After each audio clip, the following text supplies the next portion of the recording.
안녕하세요. 크리스탈과 함께 책 읽는 시간입니다. 오늘 함께 하실 작품은 헤르만 헤세의 수레바퀴 아래서입니다. 구독, 좋아요, 그리고 알림 설정 부탁드립니다. 푸른 희망과 자부심. 주의 서북쪽 변방 숲의 언덕과 조용하고 작은 몇 개의 호수 사이에는 시토 교단의 마을브론 대수도원이 있다. 낡았지만 넓고 아름다운 건물이 튼튼하게 잘 보존되어 있어 내부 구조나 외관으로나 훌륭했기 때문에 살고 싶은 충동이 생겼다. 건물은 수백 년 동안 조용하고 아름다운 푸른 숲에 둘러싸인 주변과 고와하고 친밀하게 어우러져 있었다.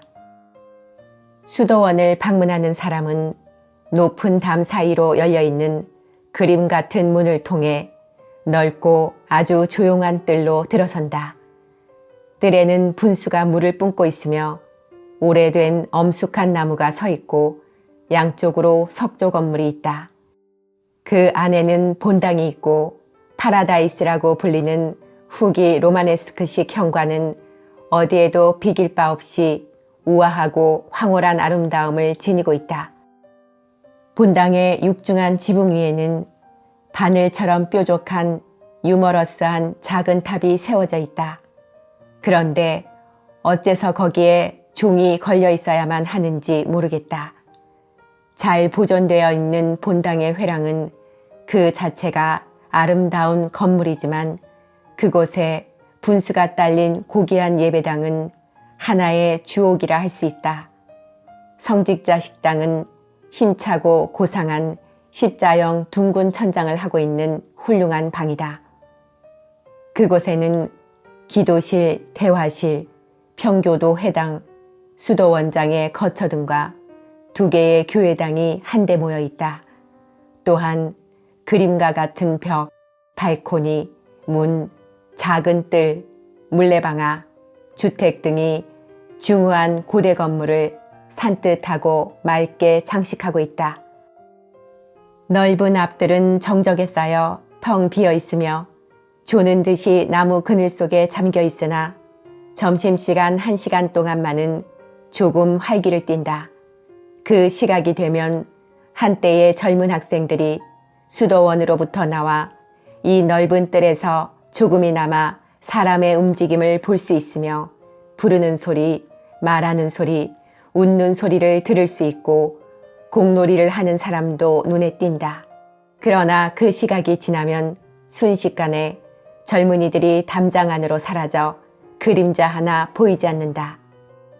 이 뜰에 서서 이곳이야말로 생활과 기쁨을 맛보기에는 충분한 장소이며 이곳이야말로 생명이 있는 것과 축복을 가져오게 하는 것이 성장하는 곳임에 틀림없다.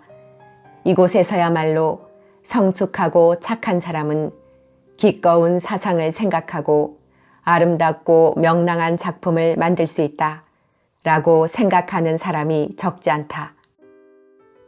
오래전에 정부는 언덕과 숲의 뒤편에 숨어서 속개를 떠나 있는 이 아름다운 수도원을 신학교의 생도들에게 열어주었다. 아름답고 조용한 환경을 감수성 많은 나이 어린 학생들에게 제공해 주기 위해서였다. 동시에 이곳에 있으면 어린 학생들은 도회지와 가정생활에 마음을 산만하게 하는 영향으로부터 벗어날 수 있고 분방한 생활에 유해한 환경으로부터 보호된다.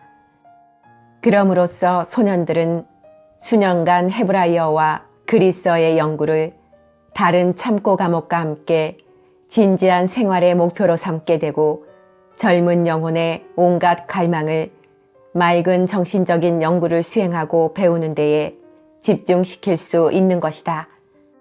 거기에는 다시 자아교육을 촉진시키고 단체 감정을 기르는 것으로서 기숙사 생활이 중요한 요소가 되고 있다.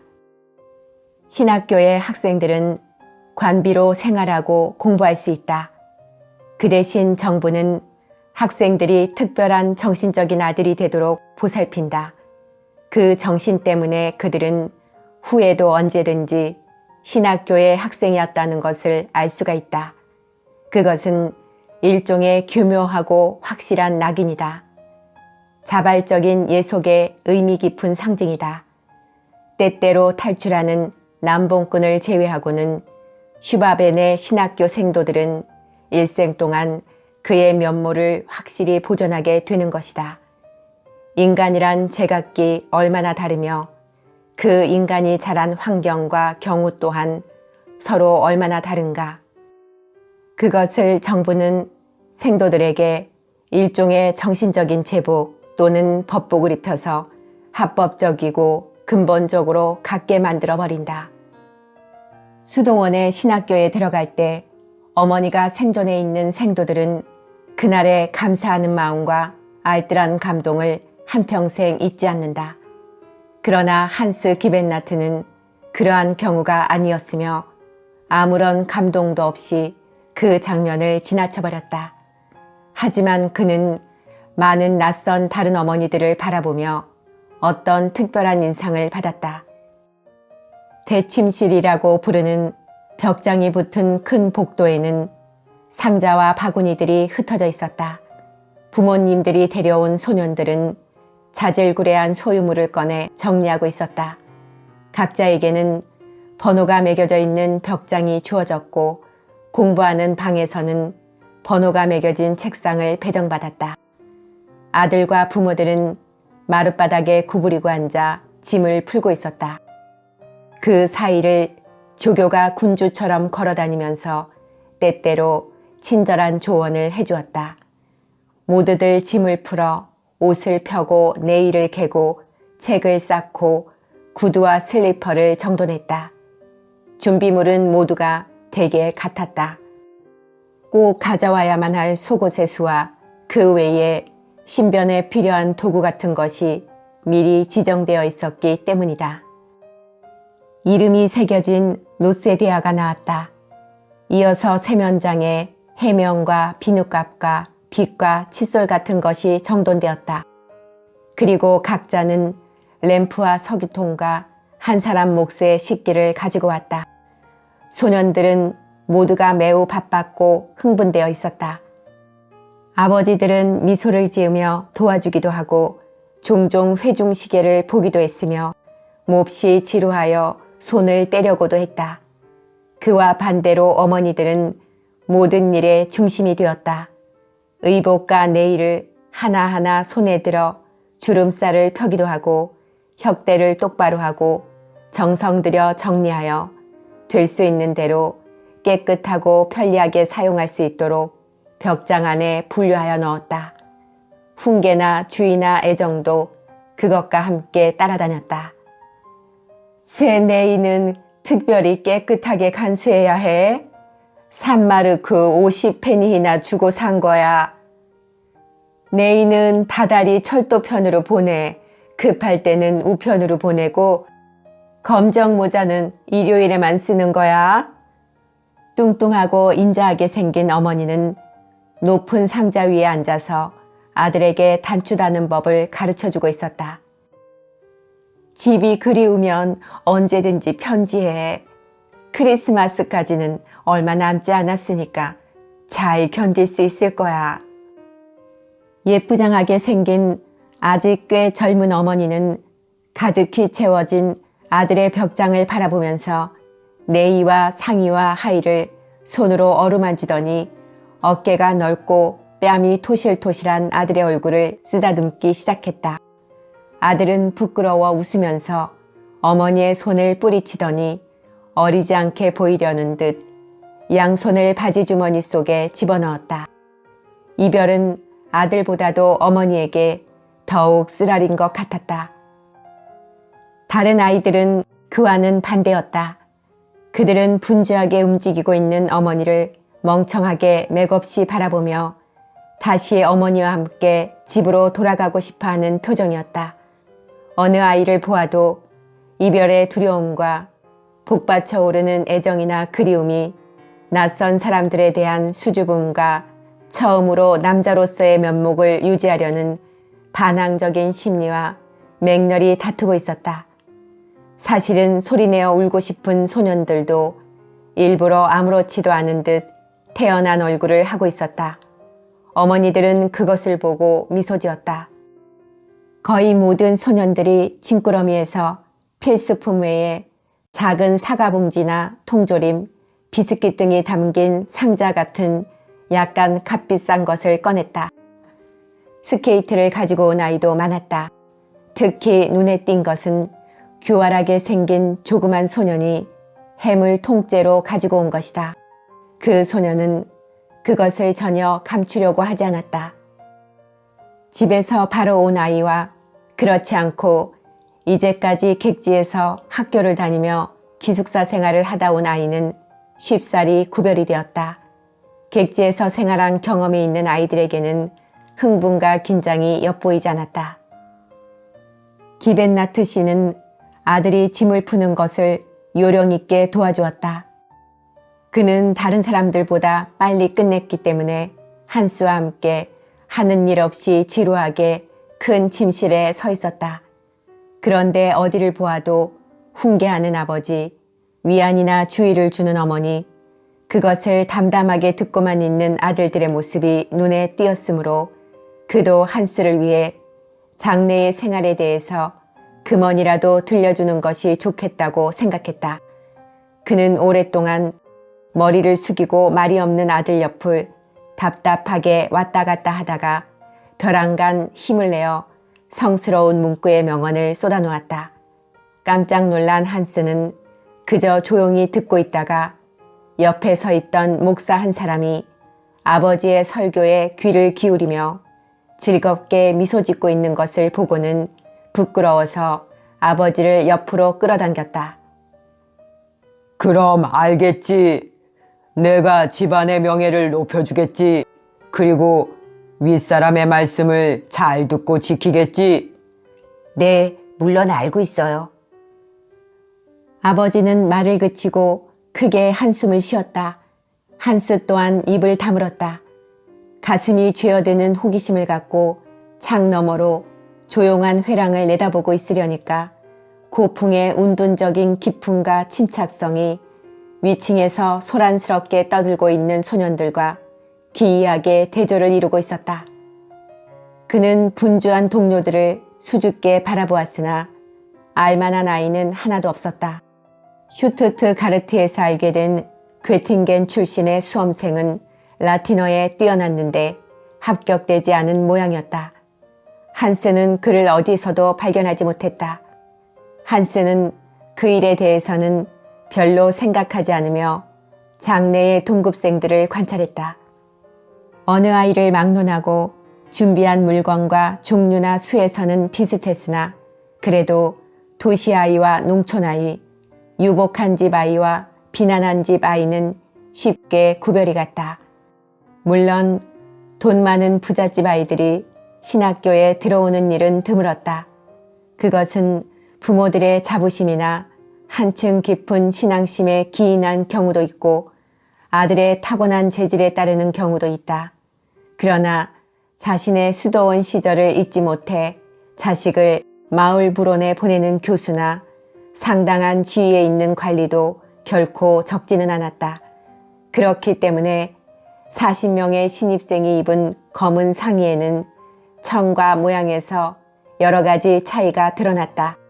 또한 그 이상으로 소년들은 버릇과 사투리와 태도가 서로 달랐다. 팔다리가 메마른 슈바르츠 발트 출신도 있었고 연한 금발의 입이 큰 다혈질의 고지 출신, 자유롭고 명랑한 태도를 가진 활발한 저지 출신, 뾰족한 구두를 신고 세련된 폼을 보이지만 사투리를 쓰는 슈투트가르트 출신도 있었다. 한창 자라는 중인 이 소년들은 전체의 5분의 1이 안경을 쓰고 있었다. 슈투트가르트 출신으로 약하고 세련된 어머니 밑에서 자란 한 소년은 빳빳한 고급 펠트 모자를 쓰고 기품 있어 보였으나 그 색다른 장식이 이 첫날의 학생들 중에서도 난폭한 자들에게 후일 조소와 멸시의 욕망을 일으키는 원인이 된다는 사실은 전혀 모르고 있었다. 처음 보는 사람일지라도 판단할 수 있는 안목을 가진 사람이라면 이 소심한 한때의 소년들은 주의 소년들 중에서 잘못 선발된 것이 아님을 인정할 수 있을 것이다. 주입식 교육을 받고 왔다는 것을 바로 알 수 있는 평범하고 얌전한 소년과 함께 이 중에는 영리한 소년과 반항심이 있는 빠릿빠릿한 소년도 적지 않았다. 그들의 반들반들한 이마 깊숙이에는 보다 높은 생활이 아직도 반쯤 꿈속을 헤매고 있는 듯이 보였다.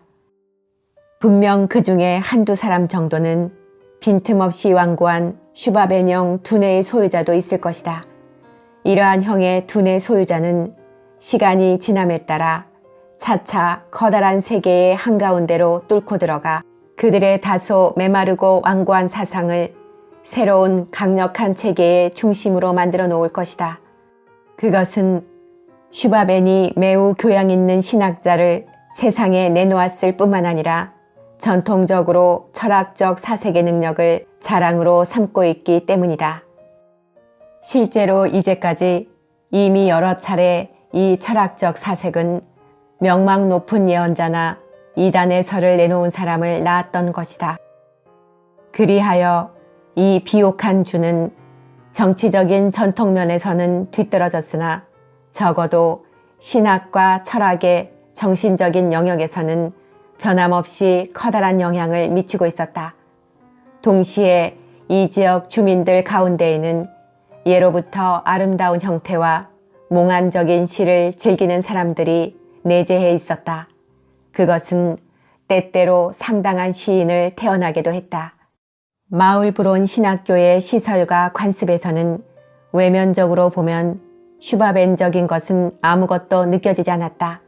오히려 수도원 시대부터 남아있던 라틴어 명칭과 함께 여러 가지 고전적인 예식이 새로이 추가되었다. 학생들에게 배정된 방은 포름, 헬라스, 아테네, 스파르타, 아크로폴리스 등으로 불렸다. 가장 작은 맨 마지막 방이 게르마니아라고 불린 것은 게르만적인 현재로부터 가능하다면 로마적이고 그리스적인 환상을 부여할 수 있는 이유가 있음을 나타내려고 한 것 같이 생각되었다. 그러나 이것 또한 외면적인 것에 지나지 않았다. 실제로 헤브라이적인 이름이 더욱 알맞았을 것이다. 그래서 우연이었는지는 모르나 아테네의 방에는 도량 있고 웅변적인 학생이 아닌 정직한 게으름쟁이가 몇 명 수용되고 스파르타의 방에는 무인의 기질이나 금욕적인 사람이 아닌 적은 수나마 쾌활하고 오만한 청강생이 들게 되었다. 한스 기벤나트는 9명의 소년과 함께 헬라스의 방에 배정되었다. 그날 밤 처음으로 그 동료들과 함께 싸늘하고 단조로운 침실에 들어가 자기의 좁은 침대에 드러눕자 역시 뭐라 말할 수 없는 감정에 사로잡혔다. 천장에는 큰 석유 램프가 걸려 있었는데 그 빨간 불빛 아래에서 모두가 옷을 벗었다. 램프는 10시 15분에 조교가 와서 껐다. 그리고 그들은 모두 나란히 누웠다. 각 침대 사이마다 옷을 얹어놓는 작은 의자가 있었다. 기둥 옆에는 아침종을 울리는 끈이 늘어져 있었다. 몇 명의 소녀는 벌써 서로 아는 사이가 되었는지 두서너 마디를 귓속말로 소곤거렸으나 곧 잠잠해졌다. 다른 아이들은 낯이 설어 모두가 다소 침체된 기분으로 몸 한 번 움직이지 않고 누워 있었다. 잠든 아이는 깊은 숨소리를 냈으며 자면서 팔을 움직이는 아이가 있어서 면 혼니불이 바삭바삭 소리를 냈다. 눈을 뜨고 있는 아이는 아주 조용히 있었다. 한스는 오랫동안 잠을 이룰 수가 없었다. 그는 다른 학생들의 호흡에 귀를 기울이고 있었다. 잠시 후 하나 건너 다음 침대에서 이상한 불안스러운 소리가 들려왔다. 거기에 누워있는 소녀는 혼니부를 머리 위까지 뒤집어 쓴 채 울고 있었다. 멀리서 울려오는 듯한 나지막한 흐느낌이 한스의 마음을 이상하게 흥분시켰다. 그 자신은 향수를 느끼지 않았으나 역시 자기 집의 조용하고 작은 방이 그리웠다. 거기에 불안스러운 새로운 것과 많은 동급생들에 대한 소심한 두려움이 더해졌다. 한밤중까지 눈을 뜨고 있는 학생은 하나도 없었다. 알록달록한 베개에 볼을 대고서 아이들은 나란히 자고 있었다. 슬픈 아이도 반항적인 아이도 쾌활한 아이도 소심한 아이도 모두 깊은 단잠에 빠졌으며 모든 것을 잊고 있었다. 오래된 뾰족 지붕과 탑, 발코니와 고딕식의 첨탑과 첨벽, 뾰족하고 활처럼 생긴 회랑이에 빛깔을 잃은 반달이 떠올랐다. 달빛은 선방과 문지방 위에 비쳤으며 고딕 양식의 창문과 로마네스크 양식의 문 위로 흘러 회랑 분수의 커다랗고 고와한 수반 속에서 엷은 금빛으로 떨고 있었다. 노란빛이 도는 두 서너 줄의 달빛과 빛의 반점이 세 개의 창문을 뚫고서 헬라스의 방에도 비쳐들었다. 그리하여 옛날 수도자들의 꿈을 지켜보았듯이 지금 자고 있는 소년들의 꿈을 정답게 지켜보고 있었다. 다음 날 기도실에서는 엄숙한 입학식이 거행되었다. 선생들은 프로코트를 입고 서 있었다. 교장이 식사를 낭독했다. 학생들은 의자에 앉아서 감개무량한 마음으로 허리를 앞으로 굽히고 있었으나 때때로 훨씬 뒤에 앉아있는 부모님을 곁눈질했다. 어머니들은 생각에 잠겨 미소를 지으면서 자식들을 바라보았고 아버지들은 똑바로 앉아서 엄숙한 태도로 식사를 듣고 있었다. 자랑과 뽐내고 싶은 심정과 아름다운 희망으로 그들의 가슴은 부풀어 있었다. 그렇기 때문에 오늘 아들을 금전의 이익과 바꾸어 나라에 팔았다고 생각하는 사람은 하나도 없었다. 끝으로 학생들은 하나하나 이름이 불려 대열 앞으로 나와 교장으로부터 선서의 악수로서 환영받으며 의무가 부여되었다. 이것으로써 그들은 잘못을 저지르지 않는 한 국가로부터 평생토록 보살핌을 받고 직을 부여받는 것이었다. 그것이 손쉽게 이루어지는 것이라고 생각하는 사람은 아버지들을 포함하여 단 한 사람도 없었다. 어머니 아버지에게 작별을 고하는 순간은 훨씬 더 엄숙하고 뼈아프게 느껴졌다. 부모들은 덜어는 걸어서 또는 우편마차로 덜어는 급히 주선한 여러 가지 탈 것으로 뒤에 남은 자식들의 시야에서 사라져갔다. 손수건은 오랫동안 부드러운 9월의 미풍에 나부끼고 있었다. 마침내 떠나가는 사람들이 숲속으로 사라졌다. 자식들은 생각에 잠겨 묵묵히 수도원으로 돌아왔다. 그래, 부모님들은 떠나셨구나. 하고 조교가 말했다. 이제 그들은 각자 자기 방 동료들끼리 어울려 얼굴을 익히게 되고 아는 사이가 되었다.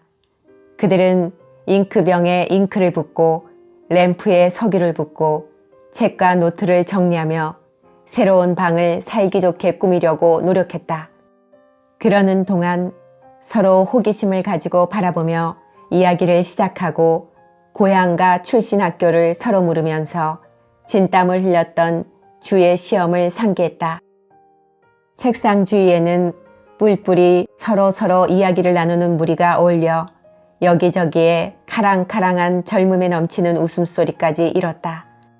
저녁 무렵에는 같은 방 생도들이 항해가 끝났을 때의 성객들보다도 더 잘 아는 아주 친숙한 사이가 되어 있었다. 한스와 함께 헬라스의 방에 묵게 된 9명의 학생 중에는 4명의 특징 있는 소년이 있었다. 나머지는 대개 중간쯤 되었다.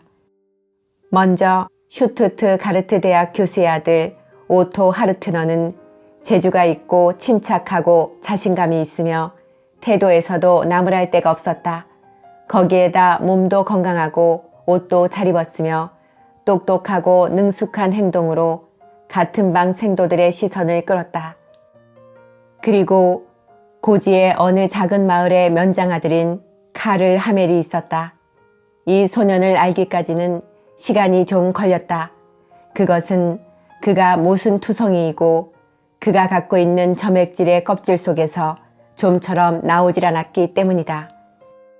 그는 때때로 격정적이고 분방하고 난폭했으나 그것도 오래가지 않고 다시 자기 껍질 속으로 들어가 버렸다.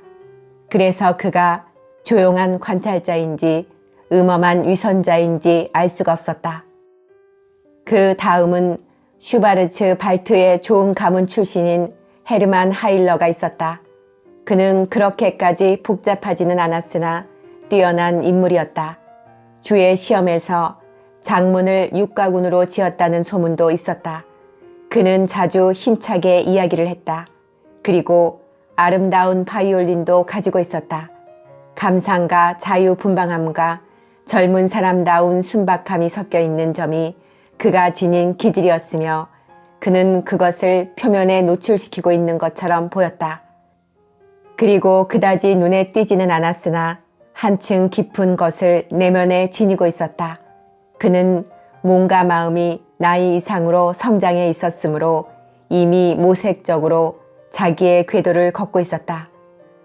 헬라스의 방에서 가장 기이한 놈은 에밀 루치우스였다. 엷은 금발의 음험한 꼬마둥이로 나이든 농부처럼 끈기 있고 근면하고 말라빠진 아이였다. 그의 행동과 얼굴은 완숙되어 있지는 않았으나 소년과 같은 인상은 전혀 없고 변화할 여지조차 없는 것처럼 여러 점에서 어른의 모습을 하고 있었다. 첫날 다른 아이들은 지쳐서 떠들고 이곳 생활에 익숙해지려고 노력하고 있는 동안에도 그는 침착하게 문법책을 들여다보고 앉아서 엄지손가락을 양쪽 귀에 집어넣고 마치 잃어버린 세월을 되돌려야만 한다는 듯이 줄곧 공부만 했다. 이 말없는 변덕쟁이의 비상한 책략이 차츰 드러나 그는 아주 교활하고 인색한 이기주의자임을 알게 되었다. 그가 이러한 악덕에 완전히 틀이 잡혀 있는 것은 도리어 일종의 존경, 적어도 간용으로서 대접받는 결과가 되었다. 그는 실로 빈틈없는 절약법과 돈 버는 방법을 알고 있었다. 그러한 수완이 차츰 사람들에게 알려져 모두 경탄하게 되었다. 우선 최초의 일은 아침 기상시에 시작되었다. 루치우스는 세면장에 맨 먼저 아니면 맨 마지막에 나타나 다른 아이의 수건을 사용했다. 가능하면 비누도 다른 아이의 것을 쓰면서 자기 것은 절약했다. 그리하여 그의 수건은 언제나 2주일 또는 그 이상을 쓸 수가 있었다. 그런데 모든 수건은 일주일마다 바꾸지 않으면 안 되었다. 매주 월요일에 수석 조교가 그것을 검사했다. 그래서 루치우스는 월요일 아침이면 새 수건을 자기 번호의 못에 걸어두었다가 정오 휴식 시간에 그것을 다시 깨끗하게 접어 원래의 상자에 넣고 아직 더럽혀지지 않은 쓰던 수건을 그 자리에 걸어두었다. 또 그의 비누는 딱딱해서 거의 거품이 일지 않았으나 대신에 몇 개월이고 쓸 수 있었다.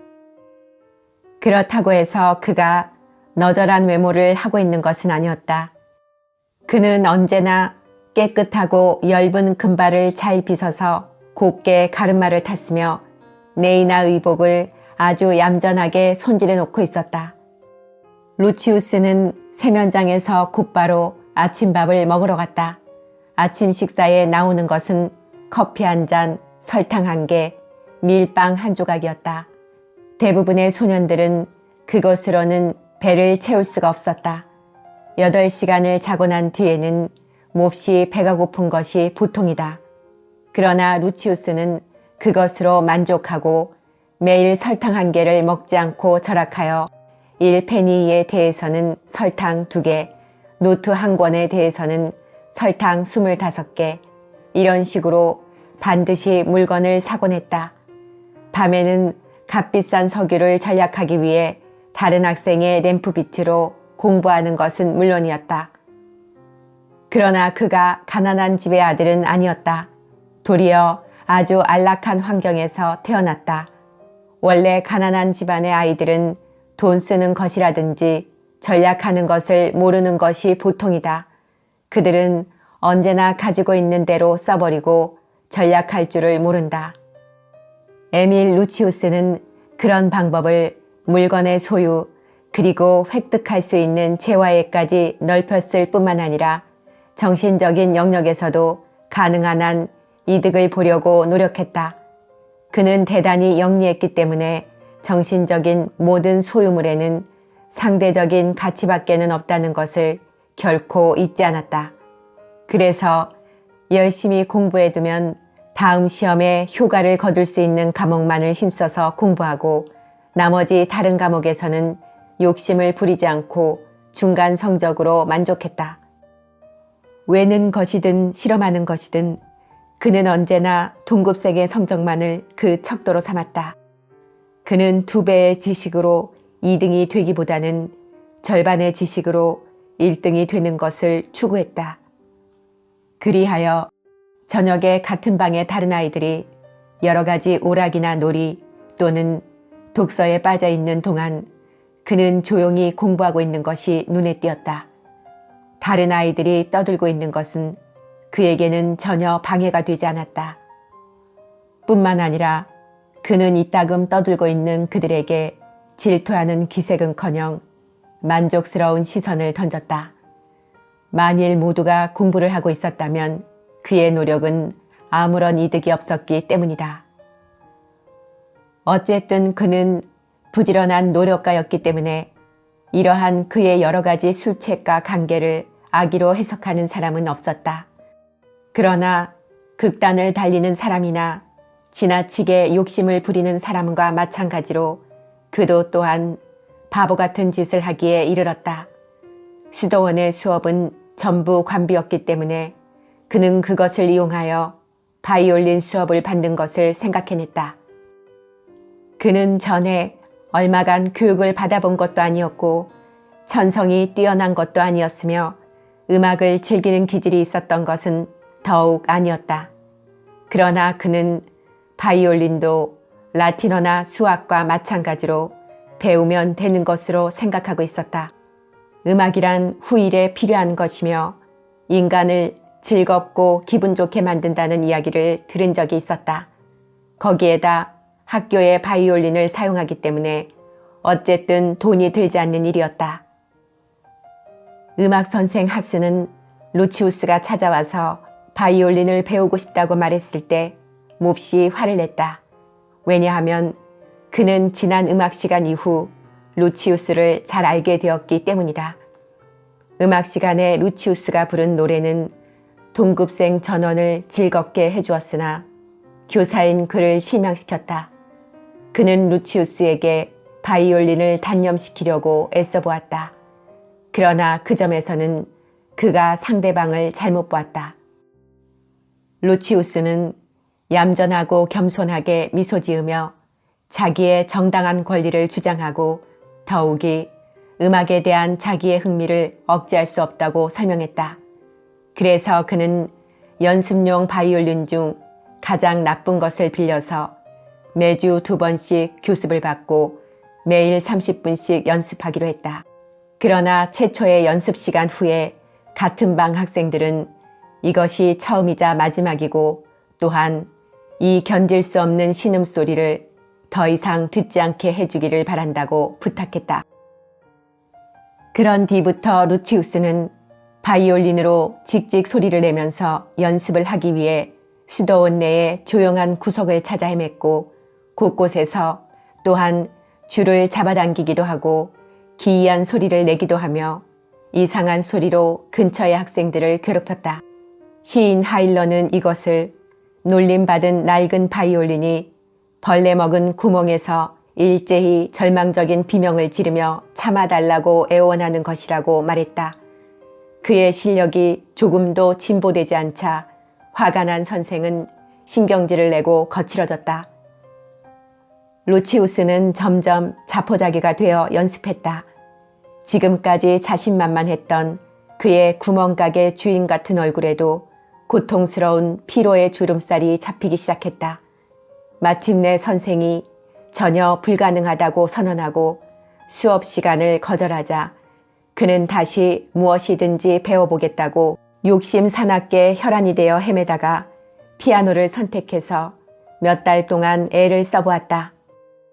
그러나 그것도 아무런 성과를 거두지 못하게 되자 결국 의기소침하여 점잖게 단념했다.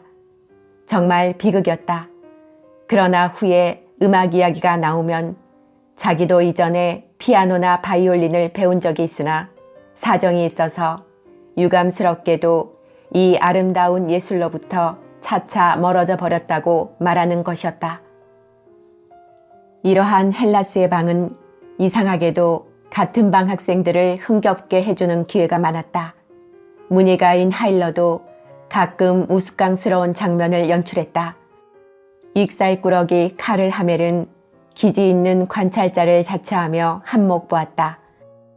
그는 다른 아이들보다 한 살 위였기 때문에 다소 위세는 있었으나 존경받으려고는 하지 않았다. 그는 변덕스럽고 거의 일주일마다 싸움을 걸어 자기의 체력을 시험해 보려는 욕구를 느꼈다. 그럴 때 그는 난폭함이 지나쳐 잔인하기까지 했다. 한스 기벤나트는 놀라움으로 그런 것을 방관하면서 선량하고 얌전한 축에 끼어 묵묵히 자기의 길을 가고 있었다. 그는 근면했다. 루치우스 못지않게 근면했다. 그래서 하일러를 제외한 동급생들로부터 존경을 받았다. 하일러는 천재적인 분방함을 그의 깃발로 내세우며 때때로 한스를 멍청한 노력가라고 조소했다. 해질 무렵 침실에서 서로 붙들고 싸움을 하는 것은 결코 진기한 일은 아니었으나 대체로 급속한 성장을 하는 연령대에 있는 소년들은 곧잘 화해를 했다. 모두가 노력해서 어른다운 기분이 되려고 했고 선생들이 자네라는 귀에 서른 호칭으로 부르는 것을 학문적인 엄숙성과 우아한 태도 때문이라고 인정하려 했다. 그리하여 갓 졸업한 라틴어 학교를 신출내기 대학생이 고등학교를 돌아다 보는 것처럼 교만하게 동정을 가지고 바라보았다. 그러나 때때로 이 후천적인 품위를 부수고 가식 없는 무분별이 튀어나와 그들의 본색이 드러나기도 했다. 그러면 큰 침실에는 무지한 독설과 소년들 누구나가 하는 상스러운 욕지거리가 마구 쏟아져 나왔다. 이러한 학교의 교장이나 선생들에게 많은 학생들이 공동생활을 시작해서 수주일이 지난 후에 화학물이 침전하는 것과 비슷한 광경을 보는 것은 큰 교훈이 되는 귀중한 경험임에 틀림없었다.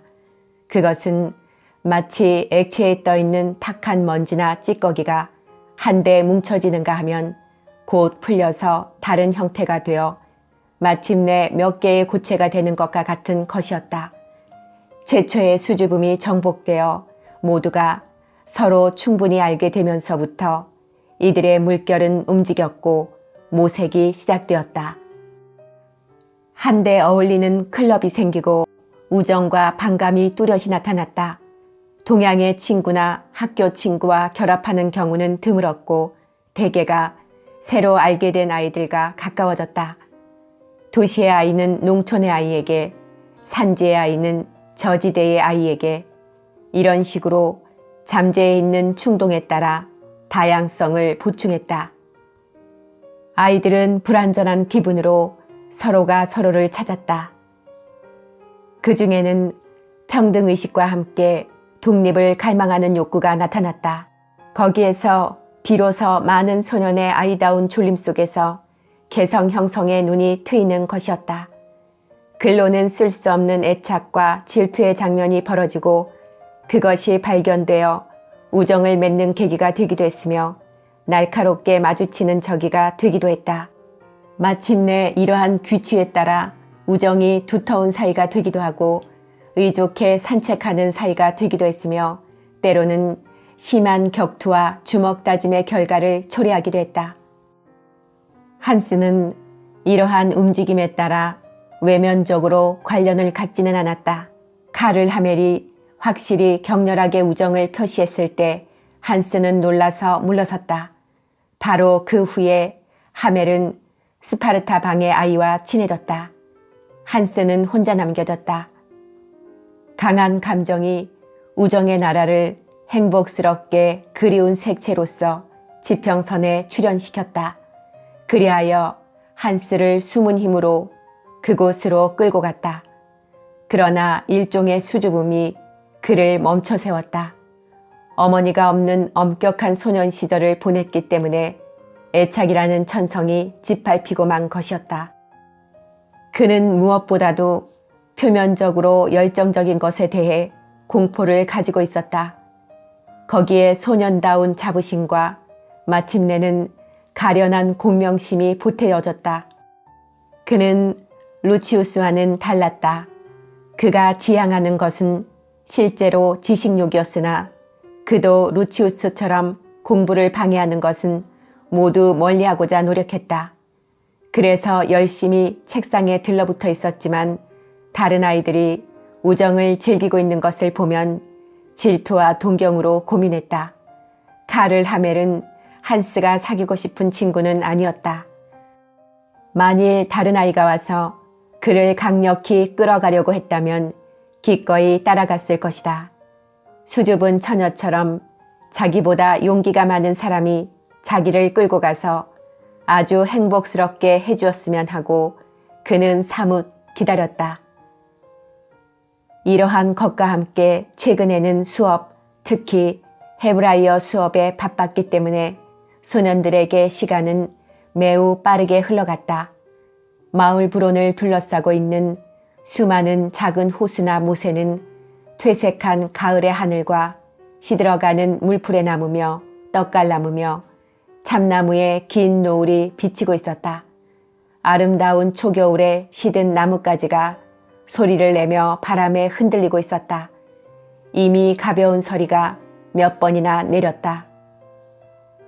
서정적인 헤르만 하일러는 같은 소질을 가진 친구를 얻으려고 노력했으나 허사였기 때문에 이제는 매일 외출 시간이면 혼자서 숲속을 헤맸다. 그가 특히 즐겨 찾는 숲속 호수는 갈대밭으로 둘러싸여 잎이 말라가는 오래된 활엽수의 숲으로 덮인 우울한 갈색의 못이었다.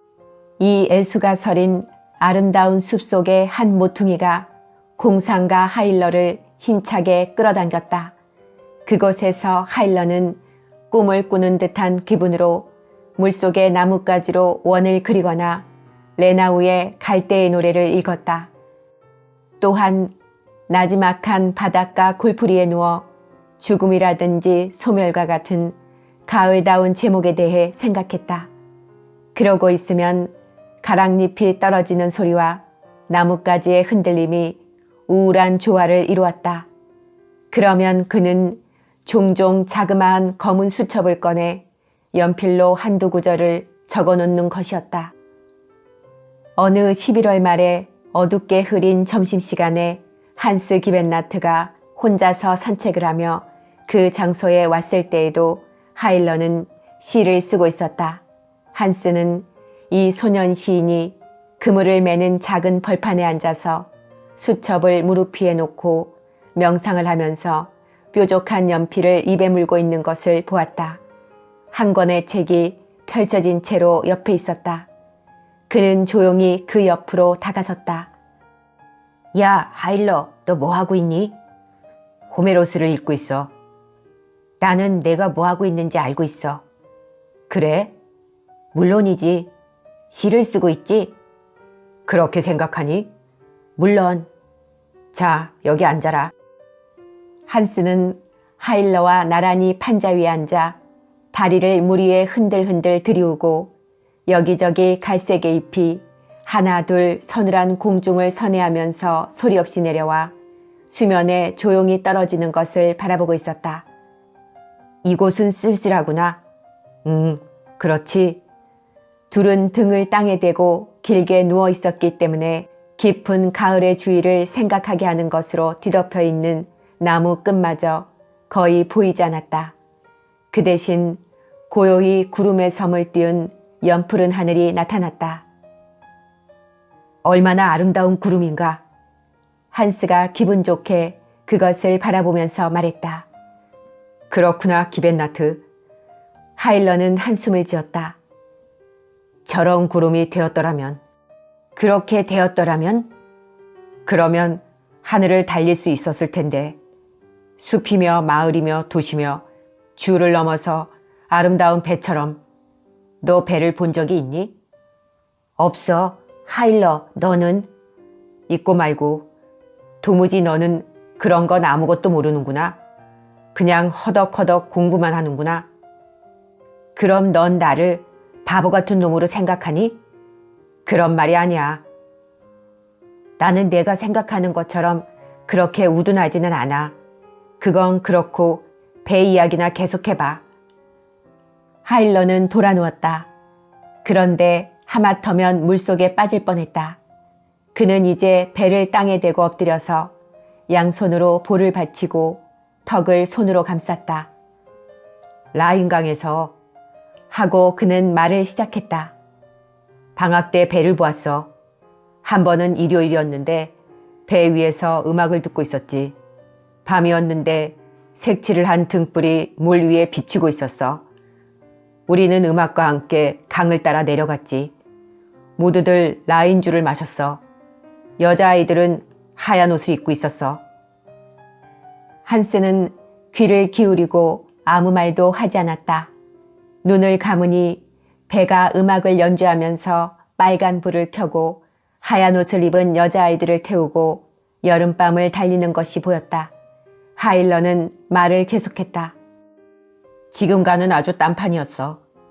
여기 온 사람 중에 그런 걸 아는 사람은 없을 거야. 답답하고 비겁한 놈들 뿐이야. 악착같이 공부만 하고 헤브라이어 알파벳보다 고상한 것은 아무것도 몰라. 너도 마찬가지야. 한스는 잠자코 있었다. 하일러는 아주 이상한 인간이었다. 공상가였고 시인이었다. 한스는 이제까지 몇 번인가 하일러에게 놀란 적이 있었다. 그는 누구나가 알고 있듯이 그리 공부만 하는 편도 아니었다. 그럼에도 아는 것이 많았고 멋진 대답을 할 줄 알았다. 더욱이 그는 그 지식을 경멸했다. 이를테면 우리는 호메로스를 읽을 때 하고 그는 계속해서 조소했다. 마치 오디세이아를 요리책이나 되는 것처럼 읽고 있어. 1시간에 2구절 읽고서 한자 한자 되풀이해서 읽고 구역질이 날 때까지 계속하지. 그러고는 시간이 끝날 때쯤에 언제나 제군들은 이 시인이 얼마나 미묘하게 표현을 하고 있는지 알겠지요? 이것으로 제군들은 시적 창작의 비밀을 알 수 있게 되었어요 라고 말하지. 그건 불변사와 과거형에 질식해버리지 않도록 그 주위에 양념을 뿌리는 것에 지나지 않는 거야. 그런 방법이라면 나한테는 호메로스 전체가 아무 가치가 없어.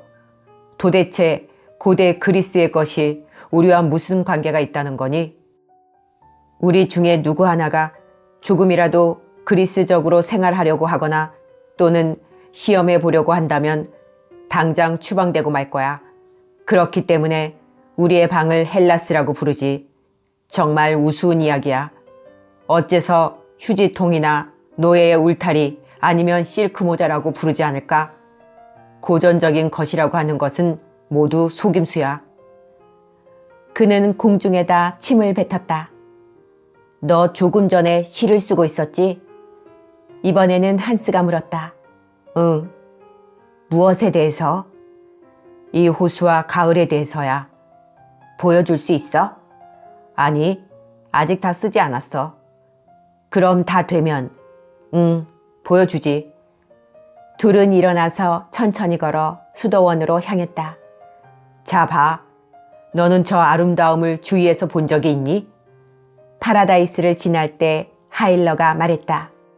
홀, 아치형의 창문, 회랑, 식당, 고딕식과 로마네스크식 모두가 풍부하고 정교하며 예술가의 손으로 만들어진 거야. 이 매력은 무엇에 소용되고 있을까? 목사가 되려는 36명의 불쌍한 소년들에게 도움이 되고 있지. 국가에는 여분의 돈이 있는 거야. 한스는 오후 내내 하일러를 생각하지 않을 수 없었다. 어떤 인간일까? 한스가 알고 있는 걱정이나 소원 같은 것은 하일러에게는 전혀 존재하지 않았다. 그는 자신의 사상과 말을 가지고 있었으며 좀 더 열이 있고 자유로운 생활을 하고 있었다. 색다른 번뇌를 가지고 자기 주위를 몹시 경멸하고 있는 것처럼 보였다. 그는 낡은 기둥과 담벼락의 아름다움을 이해하고 있었다. 또한 자기의 영혼을 시의 구절에 넣어서 공상에 의해 비현실적인 자기만의 독특한 생활을 만드는 신비롭고 기이한 예술을 가지고 있었다. 그리고 그는 경쾌하고 자유로웠으며 한스가 1년 동안 하는 이야기 이상의 위트를 매일 쏟아냈다. 동시에 그는 우울했으며 타인의 슬픔을 자기의 진기하고 귀중한 것이기나 한 것처럼 즐기고 있는 듯이 보였다. 그날 저녁 무렵 하일러는 그의 엉뚱하고 뛰어난 성질의 일면을 방안 전체 아이들에게 보여주었다. 입이 싸고 마음이 좁은 오토뱅커라고 하는 같은 방 학생이 하일러와 싸움을 하기 시작한 것이다. 잠시 동안 하일러는 조용히 그를 놀리기만 하다가 마침내 따귀를 치며 달려들었다. 둘은 난폭하게 달라붙어 물어뜯고 키 잃은 배처럼 부딪히기도 하고 반원을 그리기도 하고 주춤 물러서기도 하고 벽으로 밀려나고 의자를 넘고 방바닥에 뒹굴면서 헬라스의 방안을 돌아다녔다. 둘 다 말없이 씩씩거리며 푸푸 거품을 내뿜었다. 방안 아이들은 마치 비판과 같은 얼굴을 하고 방관하고 있었다. 그들은 엉겨진 덩어리를 피해 발이며 책상이며 램프 등을 끄집어 당기고 재미있다는 듯 마른 침을 삼켜가며 결과가 어떻게 될 것인가를 기다리고 있었다. 몇 분 후에 하일러는 겨우 몸을 일으켜 털고는 숨을 헐떡이면서 서 있었다. 그의 모양은 참담했다. 눈은 빨갛게 충혈되었고 셔츠의 깃은 찢겨졌고 바지의 무릎에는 구멍이 뚫려 있었다. 상대가 다시 달려들려고 했으나 그는 팔짱을 끼고 선 채 거만스럽게 말했다. 나는 더 싸우지 않겠어. 때리고 싶으면 때려봐. 오토뱅거는 욕설을 퍼부으며 나가버렸다. 하일러는 책상에 기대서서 램프를 돌리면서 바지 주머니에 양손을 집어넣고는 무엇인가 생각해내려는 모습이었다. 벼랑간 하일러의 눈에서 눈물이 뚝뚝 떨어지더니 차츰 아래로 흘러내렸다. 그것은 의외였다. 운다는 것은 분명 신학교 학생이 할 수 있는 일 중에서 가장 모멸적인 행동이었기 때문이다. 그는 우는 것을 전혀 감추려고 하지도 않았다. 눈물을 닦기는커녕 양손을 호주머니에서 빼내려고도 하지 않았다. 그는 창백해진 얼굴을 램프 쪽으로 돌리고 조용히 서 있었다. 다른 아이들은 그의 주위에 서서 심술궂은 호기심을 가지고 바라보고 있었다. 마침내 하르트너가 그의 앞으로 나아가 이렇게 말했다. 야, 하일러, 부끄럽지도 않니? 울고 있던 하일러는 잠에서 깨어난 사람처럼 조용히 주위를 둘러보았다. 부끄럽냐고? 너희들한테? 그는 큰 소리로 멸시하듯 말했다. 부끄럽지는 않아. 그는 얼굴을 닫고 화가 난 듯 램프를 불어 끄고 밖으로 나갔다. 한스 기벤나트는 그동안 자리를 떠나지 않고 다만 놀라운 공포심을 가지고 하일러를 곁눈질해보고 있었다. 15분쯤 지난 뒤 그는 큰 마음을 먹고 자취를 감춘 친구의 뒤를 쫓았다. 하일러는 어둡고 싸늘한 침실의 낮은 창문턱에 꼼짝 않고 앉아서 회랑을 내려다보고 있었다. 뒤에서 바라보니 그의 어깨와 가늘고 날카로운 머리가 이상하게도 아이 같지 않게 엄숙해 보였다. 한스가 창가로 다가가도 하일러는 전혀 움직이지 않았다. 조금 지나서야 하일러는 한스 쪽으로 얼굴을 돌리지 않은 채 목신 소리로 이렇게 말했다. 무슨 일이야? 나야. 한스가 떨면서 대답했다. 무슨 일이지? 아무것도 아니야. 그래, 그러면 돌아가줘. 한스는 정말 기분이 나빠서 돌아가려고 했다. 그러나 그때 하일러가 한스를 가지 못하게 붙들었다. 기다려줘. 그는 일부러 그러는 듯한 농담조로 말했다. 그렇게 말하려고 했던 건 아니야. 둘은 서로 얼굴을 바라보았다. 이렇게 서로의 얼굴을 정면으로 바라보기는 이번이 처음이었다. 이 소년다운 미끈한 표정 뒤에는 서로의 특징이 있는 독특한 인간 생활과 영혼이 깃들어 있는 것을 서로가 마음속에서 그려내려고 했다. 하일러는 천천히 팔을 내밀어 한스의 어깨를 붙잡고 서로의 얼굴이 아주 가까워질 때까지 한스를 끌어당겼다. 그러고 나서 한스는 갑자기 상대방의 입술이 자기의 입술에 닿는 것을 느끼고 무어라 말할 수 없이 놀랐다. 그의 심장은 여태껏 느껴보지 못한 답답증으로 들먹거렸다. 이처럼 어두운 침실에 함께 있는 것과 이 돌연한 키스는 어떻게 보면 모험적이고 신기하고 또 무섭고 위험한 일이었다. 만약 이 현장을 들키기라도 한다면 얼마나 무서운 일인가 하고 그는 생각했다. 이 키스는 다른 아이들에게 조금 전에 하일러가 운 것보다도 더욱 우습고 수치스러운 일로 여겨질 것임에 틀림없었기 때문이다. 그는 아무 말도 하지 못하고 다만 피가 세차게 머리 위로 올라가는 것 같은 느낌이었다. 그는 가능하다면 도망치고 싶었다. 이 장면을 본 어른이 있었다면 이 알뜰한 정경과 순결한 우정 표시의 수줍은 애정과 두 소년의 진지한 좁은 얼굴에 대해서 아마도 흐뭇한 기쁨을 느꼈을 것이다. 둘은 모두 귀엽고 전도 유망한 소년으로 아직 반쯤은 어린아이다운 순진성을 가지고 있었으나 이미 반쯤은 청년 시절의 수줍음을 지닌 아름다운 자부심으로 넘쳐 있었다.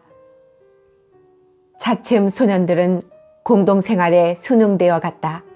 서로를 알게 되고 각자가 상대방에 대한 지식과 관념을 쌓아 수많은 우정이 싹텄다. 짝을 지은 친구들 중에는 함께 헤브라이어 단어를 외는 학생이 있는가 하면 같은 스케치를 가거나 산책도 하며 실러를 읽는 학생들도 있었다. 라틴어를 잘하는 대신에 수학이 서투른 아이는 라틴어가 서투른 대신 수학을 잘하는 아이와 결합하여 성적을 올리려고 했다. 또 다른 종류의 계약과 물물 교환이 기초가 된 우정도 있었다. 예를 들면 햄을 가지고 있어 매우 부러움을 받는 아이는 시타마임의 원예가 아들이 자기와 유무상통하는 짝임을 발견하게 된 것이다. 이 소녀는 자기의 상자 속에 맛있는 사과를 가득 저장하고 있었다. 어느 날 햄을 가진 아이가 햄을 먹고 있다가 목이 말라서 사과를 가진 아이에게 사과 하나를 달라고 하고 대신 자신의 햄을 주었다. 그들은 함께 앉아서 서로 신중하게 이야기한 결과 햄이 없어지면 부모에 의해 곧 보충된다는 것과 사과를 가진 아이는 봄이 지나고서도 얼마간은 아버지가 사과를 보내주어 얻어먹을 수 있다는 것을 알게 되었다. 이리하여 그들의 견고한 관계가 성립된 것이다. 그 관계는 정열적으로 결합된 다른 많은 이상적인 결합보다도 오래 지속되었다. 고립된 사람은 아주 소수였다. 루치우스는 그 적은 수 가운데 하나였다. 예술에 대한 그의 탐욕적인 사랑은 이 무렵 절정에 달해 있었다. 조화되지 않는 결합도 있었다. 가장 조화되지 않는 결합은 헤르만 하일러와 한스 기벤나트의 결합이었다. 그것은 경솔한 사람과 조심성 있는 사람, 그리고 시인과 노력가와의 결합이었다. 둘은 가장 영리하고 재주가 뛰어난 소년으로 손꼽혔으나 하일러는 천재라는 반조롱적인 평판을 받고 있는 반면에 한스는 모범 소년이라는 명성을 듣고 있었다. 그러나 모두들 두 아이에게 그다지 관심이 없었다. 각자 자신의 교우 관계에 바빴고 자기 일에 몰두하고 있었다. 그러나 이러한 개인적인 흥미와 경험 때문에 학교가 등한시되는 것은 아니었다. 학교는 도리어 큰 악장이며 리듬이었고 그것에 비하면 루치우스의 음악도 하일러의 시작도 모든 친구 관계나 싸움도 때때로 있는 격투도 그런 것들은 모두 부수적으로 연주되는 변조나 사사로운 개개의 여흥으로서 유의적인 것에 지나지 않았다. 무엇보다도 헤브라이어가 힘들었다. 여호와의 오묘하고 고색창연한 언어는 고갈되어 그러나 아직도 신비하게 살아있는 나무처럼 이상하게 박차를 가해서 하나의 수수께끼처럼 소년들의 눈앞에 우뚝 솟았다. 이상스러운 나뭇가지가 그들의 눈앞에 우뚝 솟았고 진기한 색깔과 향기 있는 꽃이 사람들을 놀라게 했다. 그 가지와 움푹 들어간 곳이나 뿌리 속에는 괴상하고 무섭게 생긴 용이라든지 순박하고 사랑스러운 동화, 그리고 아름다운 소년과 조용한 눈을 가진 소녀 또는 억센 여자와 함께 주름살이 많고 엄숙한 메마른 노인의 머리, 그러한 천년의 영혼이 무섭게 또는 다정하게 깃들어 있었다.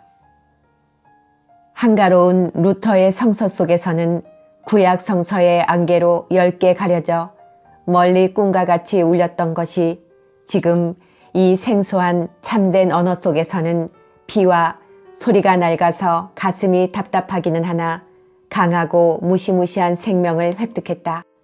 적어도 하일러에게는 그렇게 생각되었다. 그는 매일매일 수업 시간마다 모세 오경, 구약 성서의 맨 앞에 있는 5권을 저주하고 있었으나 단어를 다 알아서 결코 틀리지 않게 읽으려고 참을성 있게 공부하는 다른 많은 아이들보다도 그 속에서 많은 생명과 영혼을 발견하고 또 흡수했다. 그것과 겨누는 신약 성서는 더욱 미묘하고 쉽게 그리고 깊이 이해되었다. 신약 성서의 말은 그다지 밝거나 깊거나 풍부하지는 않았으나 한층 섬세하고 젊은 정열이 있고 동시에 몽환적인 정신으로 충만해 있었다.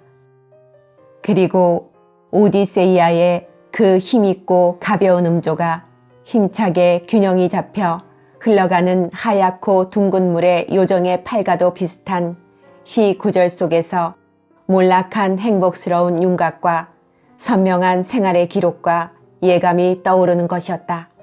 그것은 때로는 윤곽의 허식없는 필치로 꼭 붙잡을 수 있을 것 같았고 어느 때는 두서너 마디의 말과 구절 속에서 꿈과 아름다운 예감으로 반짝반짝 빛나면서 떠오르는 것이었다.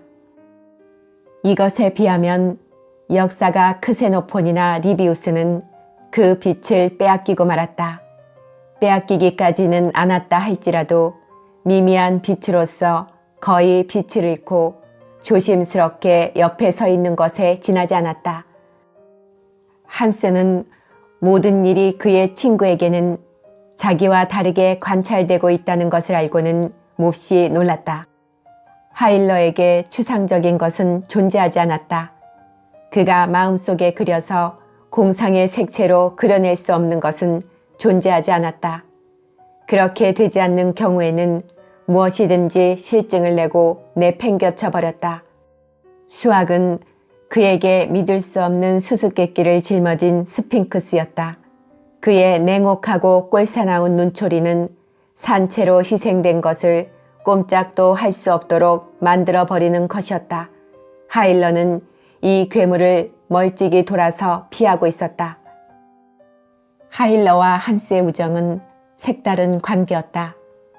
그것은 하일러에게는 오락이었고 편리하고 기분 좋은 일이었으며 간혹 변덕을 부리기도 했으나 한스에게는 때로는 자랑스럽게 지키는 보물이었으며 어느 때에는 견딜 수 없는 큰 짐이었다.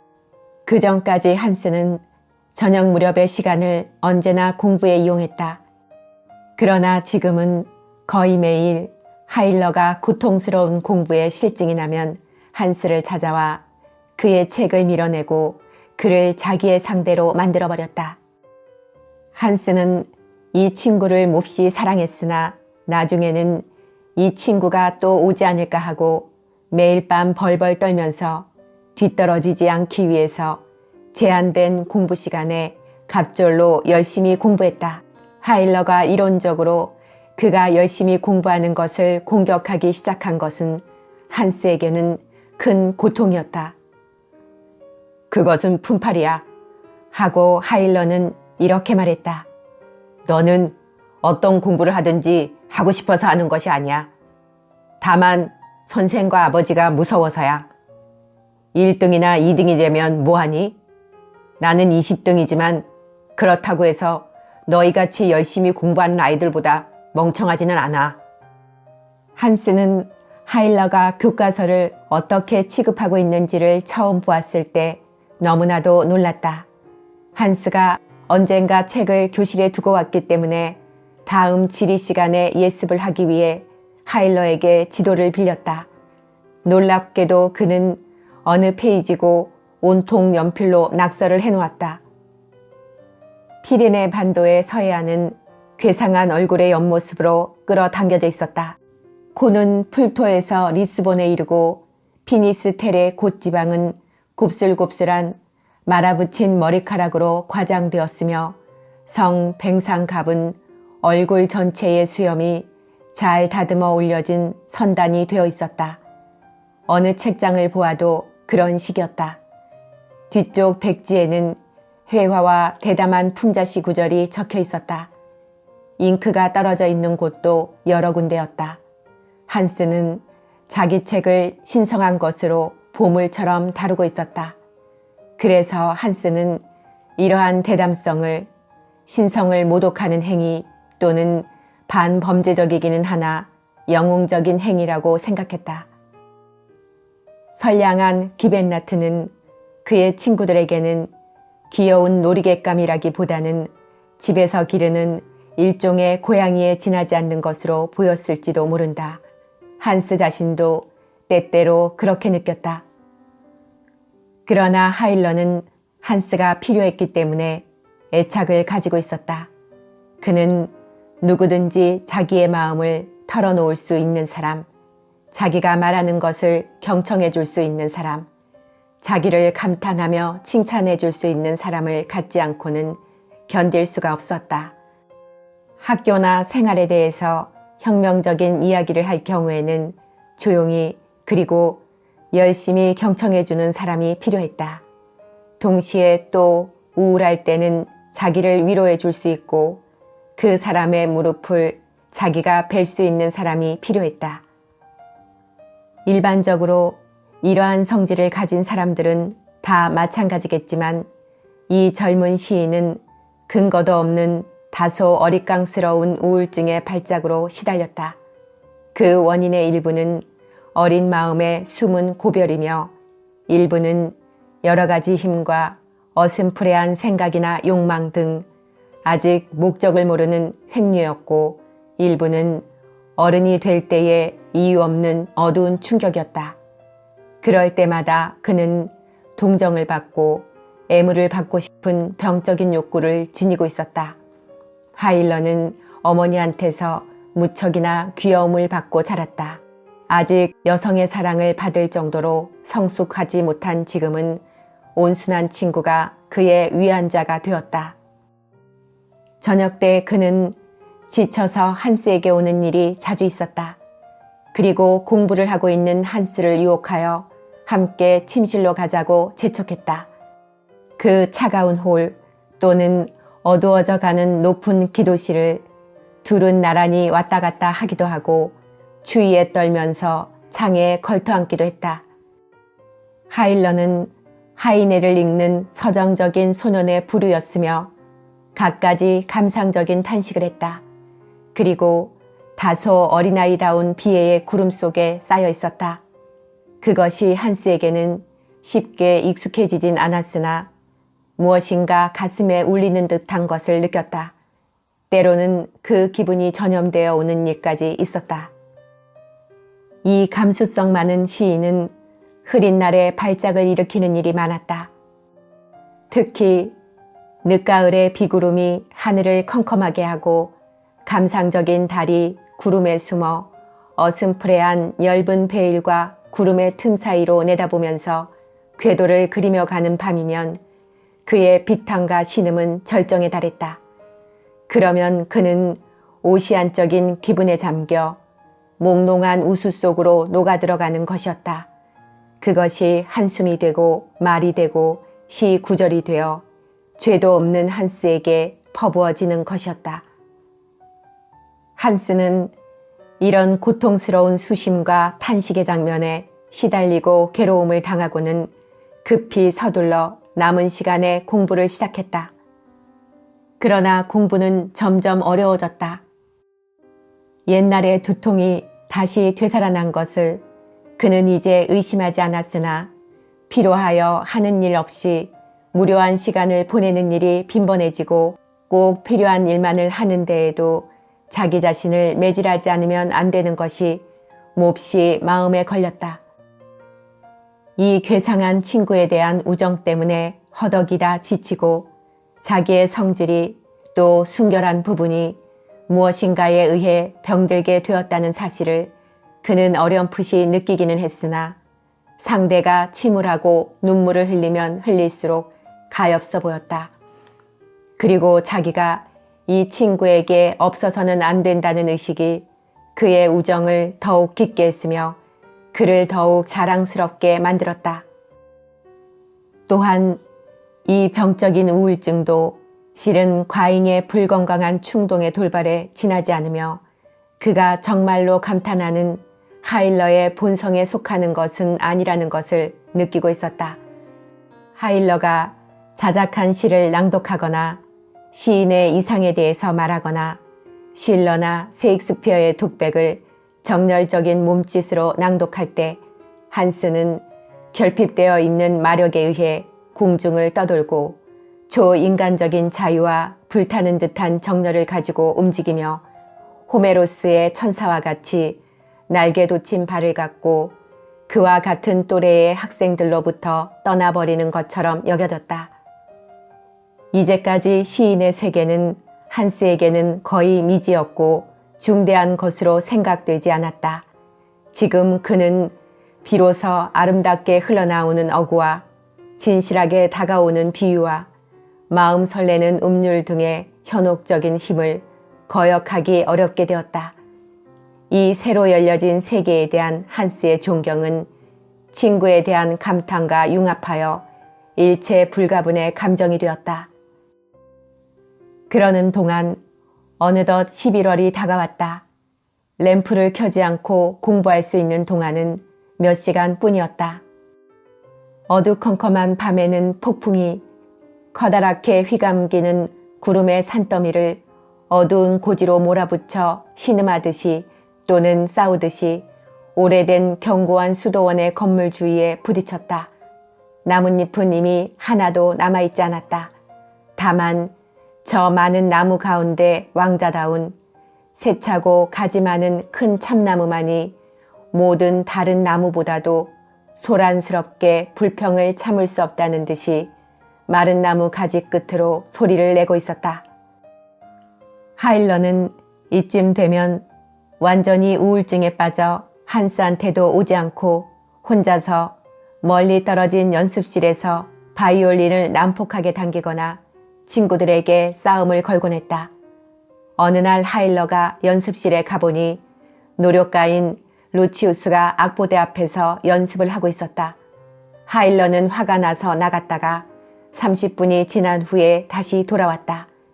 루치우스는 그때까지 계속해서 연습을 하고 있었다. 이제 그만해도 좋을 텐데. 하일러가 잔소리를 했다. 다른 아이들 중에도 연습하고 싶은 사람이 있지 않을까? 안 그래도 너의 엉터리 같은 바이올린은 사람을 울리고 있어. 루치우스는 물러나려고 하지 않았다.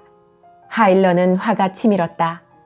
루치우스가 침착하게 다시 바이올린을 켜기 시작하자 하일러는 악보대를 발로 걷어차 엎어버렸다. 악보가 방 안에 사방으로 흩어지고 악보대는 루치우스의 얼굴에 부딪혔다. 루치우스는 엎드려서 악보를 주워 모았다. 교장 선생님한테 일러 바친다. 그는 단호하게 말했다. 좋아. 하일러는 격분해서 소리쳤다. 또 궁뎅이도 채웠다고 이러지 그래? 하일러는 루치우스를 정면에서 걷어차려고 발을 뻗었다. 루치우스는 재빠르게 옆으로 비켜서서 입구로 달려갔다. 하일러는 그를 뒤쫓았다. 격심하게 소란한 추격이 시작되었다. 복도와 넓은 방을 지나 계단과 현관을 통해 수도원의 가장 멀리 떨어진 건물에까지 이르렀다. 거기에는 조용하고 우아한 교장의 저택이 있었다. 그 서재의 문 앞에 이르러 하일러는 겨우 루치우스를 붙잡았다. 이미 노크를 하고 열려진 문 안으로 들어선 순간 루치우스가 하일러에게 채였기 때문에 미처 문을 닫을 여유도 없이 교장의 신성불가침한 방 안으로 폭탄처럼 뛰어들었던 것이다. 그런 일은 여태까지 한 번도 없었던 일이었다. 다음 날 아침 교장은 청년의 타락에 대해서 준엄한 훈시를 했다. 루치우스는 묘하게 회심의 미소를 보내면서 듣고 있었다. 하일러는 엄한 감금의 벌이 내려졌다. 수년 이래로 하며 교장은 고함을 쳤다. 이곳에서는 이러한 벌이 내려진 적이 없었다. 10년이 지나도 이 일을 결코 잊지 않도록 해주겠다. 다른 사람들에게는 이 하일러를 본보기로 삼도록 하겠다. 학생들은 모두 겁에 질려 하일러를 힐끔힐끔 바라보았다. 하일러는 창백한 얼굴을 하고 반항적인 태도로 꼿꼿이 선 채 교장의 시선을 피하지 않았다. 많은 아이들은 마음속으로 하일러에게 감탄했다. 그러나 훈계가 끝난 후에 모두가 떠들썩하게 복도로 밀려나갔을 때 하일러는 나병 환자처럼 홀로 남게 되었다. 그의 편이 되려면 용기가 필요했다. 한스 기벤나트는 하일러의 편이 될 수 없었다. 그러나 그렇게 하는 것이 자기의 의무라는 것을 잘 알고 있었다. 그는 자기의 비겁함을 생각하고 고민했다. 그는 가엾음과 부끄러움으로 방 안에 틀어박혀 얼굴도 잘 들지 못했다. 그는 하일러를 찾아가고 싶은 기분에 사로잡혀 남몰래 그것이 가능하다면 많은 희생을 치러도 좋다고 생각했다. 그러나 수도원에서는 무거운 감금의 벌을 받은 자는 오랜 기간에 걸쳐 낙인이 찍힌 거나 다름없었다. 말할 필요도 없이 처벌받은 자는 그 후 특별한 감시를 받았다. 그와 교제하는 것은 위험한 일이며 나쁜 평판이 뒤따랐다. 국가가 학생들에게 베푼 은혜에 대해서는 당연히 엄격한 규율로 보답하지 않으면 안 되었다. 그것은 이미 입학식의 긴 훈시 속에서 이야기되었던 것이다. 한스도 그것을 잘 알고 있었다. 그는 우정의 의무와 공명심과의 싸움에서 패배한 것이다. 그의 이상은 바로 두각을 나타내고 시험에서 이름을 높여 한 역할을 해내려는 것이었지 낭만적인 위험한 행동을 하려는 것은 아니었다. 그래서 그는 괴로워하면서 한쪽 구석에 틀어박혀 있었다. 아직은 뛰어나가서 용기를 낼 수도 있었으나 그것은 점점 곤란해졌다. 그리하여 한스는 어느 틈엔가 자신도 모르게 하일러에 대한 배신이 행동화되어 있었다.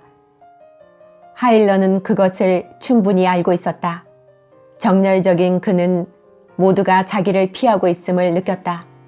그리고 그것은 당연하다고 생각했다. 그러나 한스에 대해서만은 믿음을 갖고 있었다. 지금 그가 느끼는 고통과 분노에 비하면 지금까지의 아무런 이유도 없는 개탄은 자기 자신에게도 공허하고 우습게 생각되었다.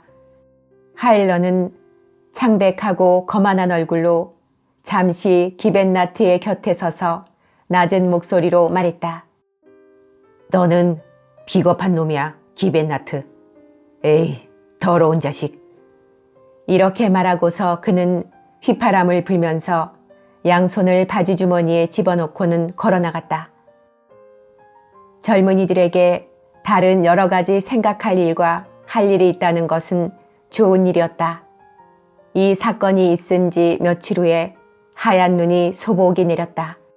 그리고 며칠 동안 맑게 개인 차가운 겨울 날씨가 계속되어 눈싸움을 하고 스케이트를 탈 수 있었다. 크리스마스와 방학이 다가온 것을 모두가 갑자기 깨닫고는 그것에 대해서 이야기했다. 하일러의 일은 전혀 문제가 되지 않았다. 그는 조용하게 반항적으로 머리를 똑바로 쳐들고 오만한 얼굴로 돌아다녔다. 누구하고도 말을 하지 않았고 자주 시를 수첩에 적어 넣었다. 수첩에는 검정초를 먹인 표지가 붙어 있고 그 표지에는 수도자의 노래라는 표제가 붙어 있었다. 참나무, 오리나무, 개암나무, 수양버들에는 서리와 얼어붙은 눈이 미묘하고도 이상한 모양을 하고 늘어져 있었다. 연못에는 투명한 얼음이 찬 기운 때문에 소리를 냈다. 회랑 가운데에 있는 뜰은 조용한 대리석의 뜰처럼 보였다. 축제 기분에 즐거운 흥분이 방마다 넘쳐 흘렀다. 크리스마스를 기다리는 기쁨은 두 사람의 근엄하고 단연한 교수에게까지도 부드러움과 흥분을 가져오게 했다. 선생들이나 학생들 중에 크리스마스에 무관심한 사람은 하나도 없었다. 하일러도 화를 내고 비참하게 굴던 얼굴이 어느 정도 부드러워지기 시작했다. 루치우스는 휴가 때 집에 가지고 갈 책과 신에 대해 곰곰이 생각했다. 집에서 오는 편지에는 가슴 조이게 하는 아름다운 일들이 적혀 있었다. 사랑하는 아들의 소망을 묻는다든지 빵 굽는 날을 가르쳐 주기도 하고 머지않아 불시에 깜짝 놀라게 해주겠다는 일을 암시하기도 했으며 다시 만날 날에 대한 즐거움을 알리기도 했다. 방학의 귀향 여행 전의 학생들, 특히 헬라스 방의 학생들은 사소하나마 명랑한 사건을 체험했다. 어느 날 저녁 가장 큰 헬라스의 방에서 베풀어질 크리스마스 축하 파티에 선생님들을 초대하기로 결정했다. 축하의 말과 낭독, 그리고 피리 독주와 바이올린 이중주가 준비되었다. 그런데 어쨌든 프로그램에 유머러스한 순서를 넣지 않으면 안 되었다. 여러 가지로 상의하고 제안을 내기도 했으나 좀처럼 의견이 일치되지 않았다. 그때 카를 하멜이 아무런 생각 없이 에밀 루치우스의 바이올린 독주가 가장 유쾌할 것이라고 말했다. 그것이 인기를 끌었다. 애원, 협박 등 여러 가지 방법을 거친 다음에야 겨우 가련한 음악가는 응낙을 하고 말았다. 선생님들에게 보낸 정중한 초대장의 프로그램에는 다음과 같은 특별한 프로그램이 소개되어 있었다. 고요한 밤, 바이올린을 위한 가곡, 궁전 명악사 에밀 루치우스 연주. 궁전 명악사의 칭호를 얻은 것은 멀리 떨어진 음악실에서 열심히 연습한 덕택이었다. 교장, 교수, 복습 지도교사, 음악교사, 수석 조교 등이 축하 파티에 초대되어 참석했다. 루치우스가 하르트너에게 빌린 뒷자락 단이 달린 검정 예복을 입고 머리에 기름을 바른 모습으로 조용하고 겸손하게 미소까지 띠면서 등장하자 음악 선생의 이마에는 땀이 배어나오기 시작했다. 그의 인사에서부터 사람들은 웃지 않고는 견딜 수가 없었다.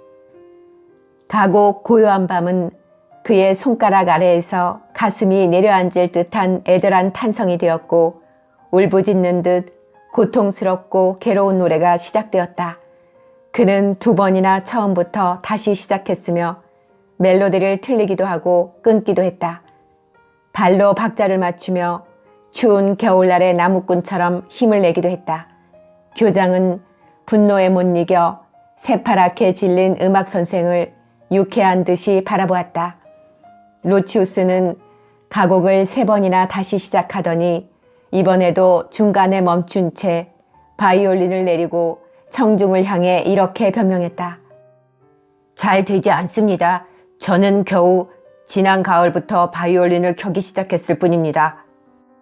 좋다, 루치우스. 하고 교장이 소리쳤다. 우리는 너의 노력에 감사한다. 그렇게 계속 연습을 해라. 험난한 길을 지나야 별에 이르는 법이니까. 12월 24일은 새벽 3시부터 어느 침실이고 활기가 돌았고 떠들썩했다. 창에는 깨끗한 입모양으로 얼음이 두텁게 얼어 있었다. 세수를 할 물도 얼어붙었고 수도원 안뜰에는 살을 애는 듯한 날카로운 삭풍이 불었지만 아무도 그것에 개의치 않았다. 식당에서는 커피 끓이는 큰 주전자가 증기를 뿜고 있었다.